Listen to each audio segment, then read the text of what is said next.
신라시대 최고의 문인이자 당대 손꼽히는 정치가였던 고은 최치원 선생. 그의 사상과 발자취가 고스란히 남아있는 의성에서 그를 기리는 문화제가 열렸습니다. 가을비 포근하게 내린 문화제 현장 속으로 지금 떠나보시죠.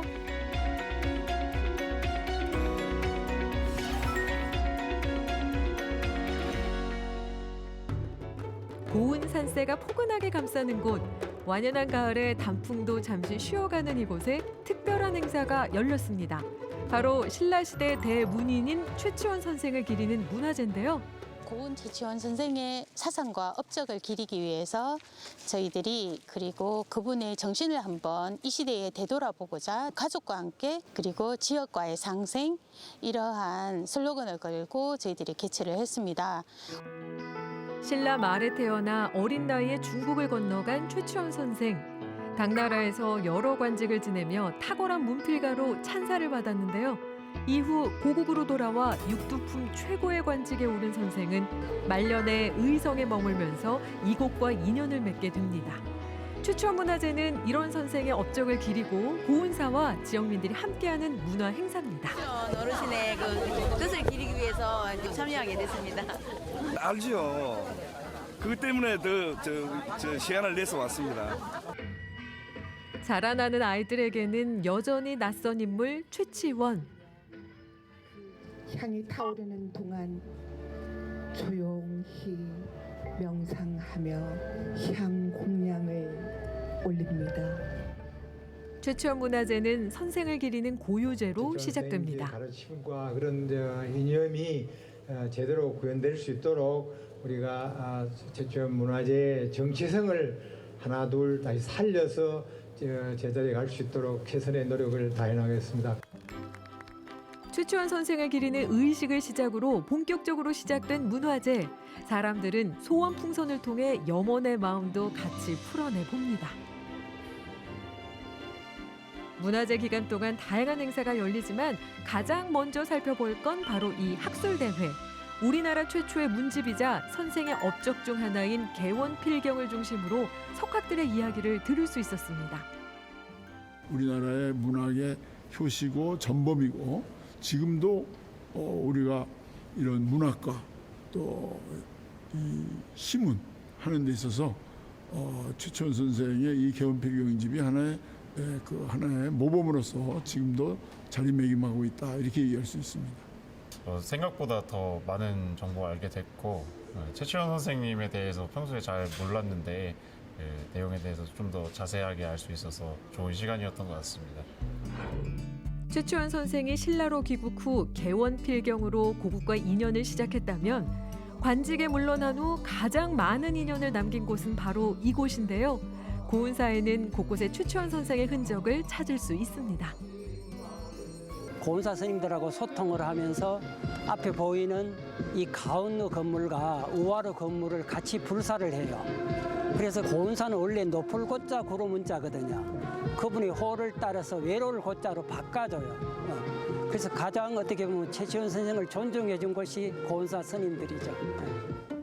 과거 최치원 선생과 깊은 인연을 맺었던 고운사는 여전히 선생을 기리고 있는데요.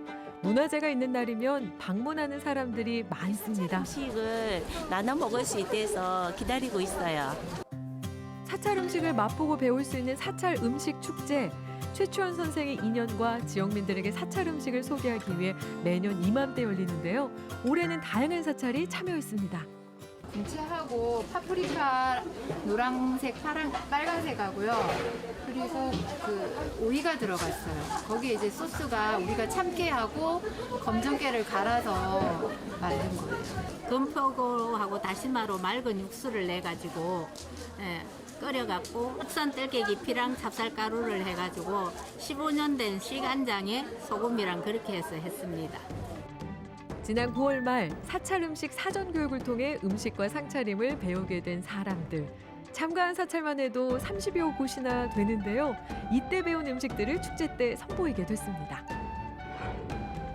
축제 기간 동안 펼쳐진 사찰 음식 시식회는 음식 개수만 해도 10여 가지가 넘는데요. 도시락 가득 담긴 음식만 봐도 고운사의 임신과 가을의 풍족함이 절로 느껴집니다. 맵고 짜고 뭐 이러지 않고 담백해서 참 좋아요. 네, 평소에도 못 먹어본 음식이어서 되게 맛있게 먹었고요. 건강해지는 느낌이어서 최고. 사찰 음식 맛있어요. 고은사는 사찰 음식 체험관을 따로 운영할 정도로 사찰 음식의 대중화에 힘쓰고 있는데요. 우리는 파마늘을 넣어가지고 음식 맛을 내는데 스님들은 파마늘도 안 넣으면서 왜 그렇게 맛있게 음식을 내실까? 오늘 잘 배워가세요. 아셨죠? 이 자리에서도 사찰 음식 만드는 모습을 직접 선보여 사람들의 관심 집중. 전문가가 사람들과 소통하며 요리를 하다 보니 어렵고 낯설게만 느껴졌던 사찰 요리가 일상으로 들어온 듯합니다. 이제 오신채라고 해서 파, 마늘, 부추, 달래, 그다음에 양파 등을 쓰지 않는 매운 채소를 쓰지 않는다는 게 가장 특징적인 거고 그 집 된장, 집 간장, 집 고추장을 쓰기 때문에 굉장히 건강한 양념 가장 기본이 되는 그런 거라고 볼 수 있겠죠. 가족도 저렇게 육수물에 낼 수 있다는 거, 그 새로운 경험을 하게 되어서 오늘 잘 왔다는 생각이 들기도 하네요. 사찰 음식으로 배가 든든해졌다면 차 한 잔으로 마음을 따뜻하게 만들어 볼 시간. 최추원 선생이 제작했던 가운로에는 스님과 함께하는 차담 시간이 진행됐습니다. 누군가하고 같이 왔으면 더 좋겠는데 혼자 와서 좀 아쉽다 그런 생각이 들면서 지금 차 한 잔을 받아놓고 있습니다. 차도 한 잔 먹고 스님도 보고 너무 행복합니다. 절에서만 느낄 수 있는 고즈넉한 분위기도 좋지만 문화재인 만큼 지역민들의 작품도 빼놓을 수 없는 구경거리. 문인협회 회원은 물론 90세 어르신의 작품도 전시돼 있어 사람들의 눈길을 끌었습니다.